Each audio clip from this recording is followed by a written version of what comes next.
Alto and Tauchi should not be in a tier of their own. That's just applying salt to injury. It's just, I feel so bad for them. They're such cool characters too. I would definitely bump them up one tier above what they are right now. Yes, they're pretty bad in terms of endgame content, but I don't think they're the real stinkers of this tier list. Alto gets held back by his ulti. No matter the circumstance, whether it's like end game or early game, doesn't matter. You are not gonna get all of your attacks to go through the gate, and it's unfortunate that is what his ulti is. He does have almost a silver lining, because it's not even a redeeming factor at this point. But his outro skill does provide like 30% arrow damage boost, which is fine. And Tauchi, she could have been so good. She could have been so much better.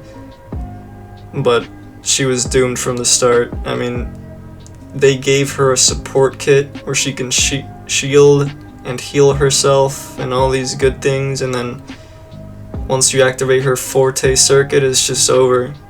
Her shields are gone, she does follow-up attacks, and remember, this is just assuming all characters are at like 0 duplicates. This is if their resonance chains change something for the better of their kits, then fine. If it fixes something, even better. But we don't know what their resonance chain is gonna change in them, at least not until launch day. Chixia, yeah, she was doomed from the start too.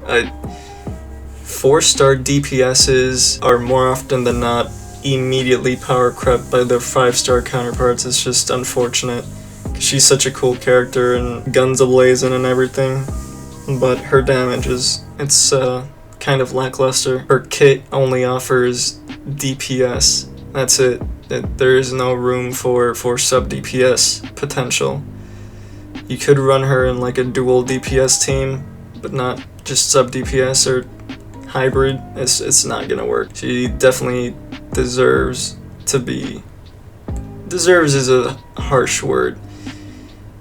I wouldn't put her any higher than what she is now. Ling Yang, I would definitely put him higher. At least a tier higher, I think. He introduces a very unique mechanic into the game. Aerial combat seems very cool on paper, but again, his damage is not up to par with like other standard banner DPS characters or other 5-star standard characters. Maybe if he gets a dedicated support, he'll be on par with them. But then again, like Encore, for example, she doesn't have like a dedicated sub DPS either, and she's doing just fine. Yanqing, great. Same case as Tauchi. She just does way too many things, and she doesn't do them well. Or at least well enough. So, that's all I gotta say about that. Moving on. Yuanwu. Here's a hot take for you.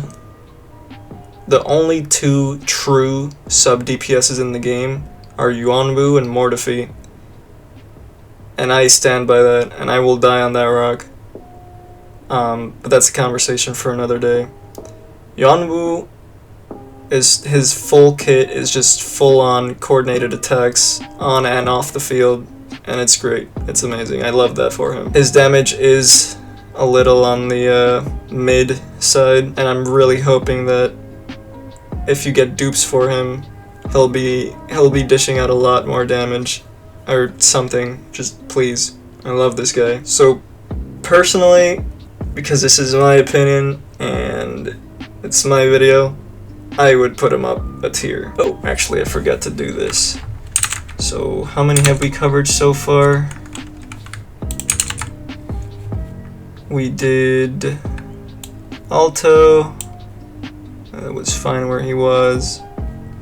Or actually, yeah, moved him up a tier. So here I've got 4 tiers, as opposed to the Prydwen Prydwen.gg tier list has got 5, so I moved them up a tier. I'll do it in order, I think. Moving on, Yang. First of all, I don't regard her as a support. I think she's more of a sub DPS, even though she doesn't really do anything as a sub DPS. Her entire kit is just CC. Her outro skill is great. It gives the next character their ulti faster, but just when your kit is full CC and inevitably, right, as for a lot of these gacha games, the hardest enemies in the game are not gonna be CCable. So that just thrown out the window. I'm totally fine with her placement on the list. I'll do that. Okay, we've got Danjin. She was very, very good in the closed beta, but the devs did say they were gonna nerf her on release. So we'll have to see how big these nerfs are, but she should still be pretty good. So I'm happy with where she is on the list.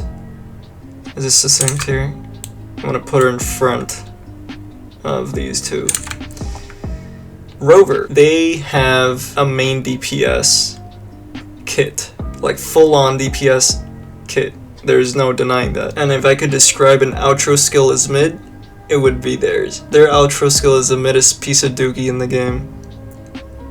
It's like a slowing field for enemies that are in it. It's like what, who even thought of this?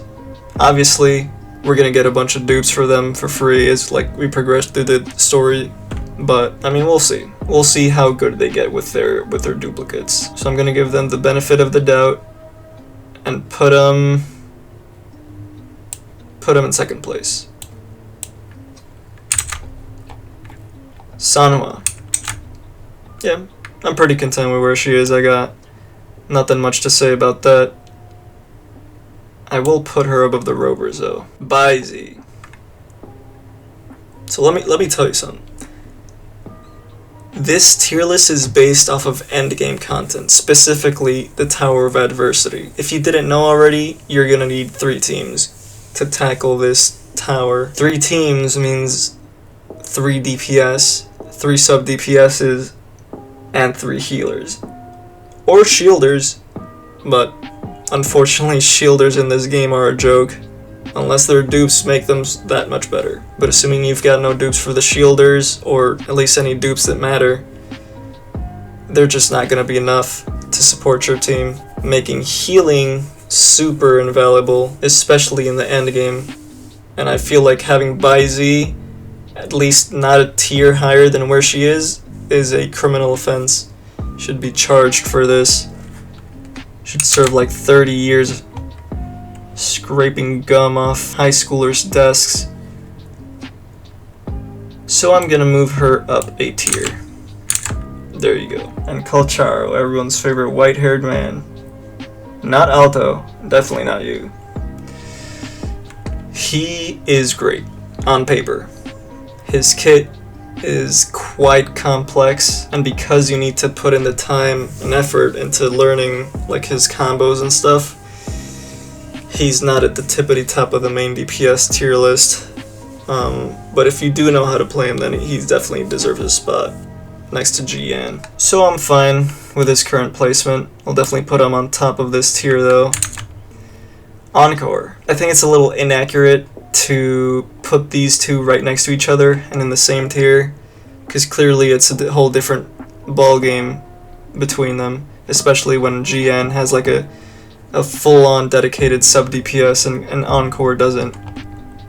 So maybe when she does get one, they'll be on the even playing field, but just the solo DPS doing their solo DPS stuff, yeah, I agree that they're in the same tier. I'm actually going to put Baizi over Encore, because healing is just that important. Mortifi. This guy's great. Love this guy, love Yanwu, they're both amazing.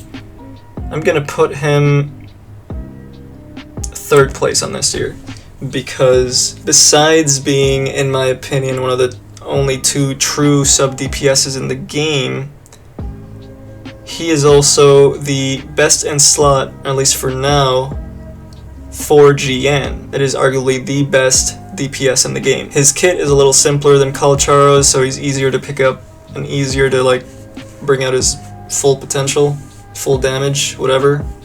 Yeah, Mortifi's great. I'm happy with where he is. He's not quite there to being at like the tippity top of the leaderboard in sub DPSs, because he's like he buffs a very niche form of damage, and that's like heavy attacks, and there's only like one person who revolves around that. I mean, you could run Mortifi with like Encore, for example, but you'd have to like make a conscious effort to like do heavy attacks, even though that's not like all that Encore can do or should be doing.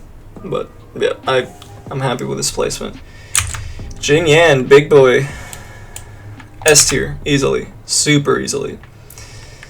Again, he's here, and Kalcharo isn't, because of the difference in skill that you need to bring out their full potential. But in terms of like full potential, if you were to have the skill level to use Kalcharo correctly, they'd definitely be like right next to each other. But because of that, Kalcharo is to be fair at the front, at the vanguard of the second tier.